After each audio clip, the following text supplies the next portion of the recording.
everybody. Welcome back to another episode of 1025. It's farming week. It's been great to travel around to some of the local farms here in Carver County. And so today I'm out at the Luth Farm, owned and operated by Bill and his son Brian.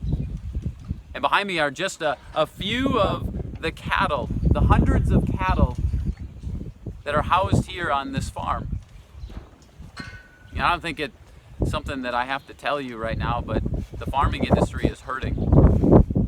It doesn't matter whether you're working with cattle or whether you're in the dairy side of things or whether you're working with hogs or just a cash crop farmer.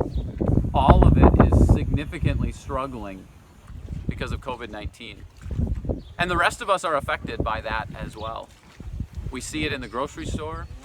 We see it with the lack of meats that are available to us. We're all struggling in this. And people have been farming for a long time. Many of these farms have been in their family for generations.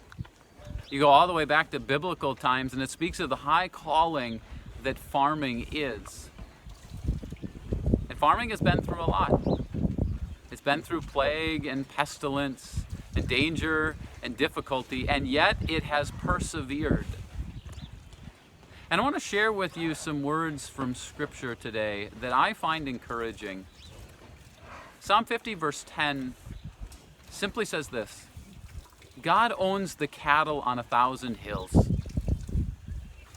Right here at the Luth Farm, there are hundreds of cattle out on the hills. And yet God owns the cattle on 1,000 hills.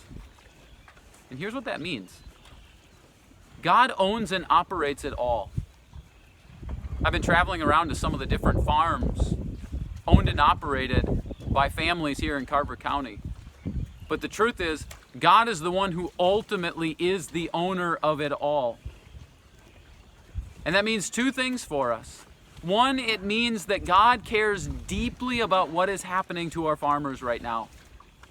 If you own something, you are invested in it. You care about the decisions that are being made. You care about what is happening to your workers. God cares about our farmers. But then secondly, it means that farming, and really life for that matter, is a matter of stewardship. It's this cooperative trust between us and God with the resources that He's entrusted to us and our management of that. This goes all the way back to creation. When God creates humans and places them in the world and says, cultivate it, take care of it, manage it, so that it can meet the needs of others. We take what comes from the land and we use it to meet our needs and the needs of others. This is what farmers have done for generations, for millennia.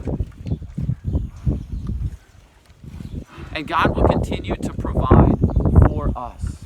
God will continue to meet all of our needs. Yes, the farmers are suffering right now. Yes, many of us have been affected by that. But God owns and operates it all. God cares. He owns a cattle on 1,000 hills. So today, would you join with me in praying for our farmers? Would you pray for the challenges that they're up against? Would you pray that they and the rest of us would simply put their trust in the God who owns the cattle on 1,000 hills? And I'll see you again next time.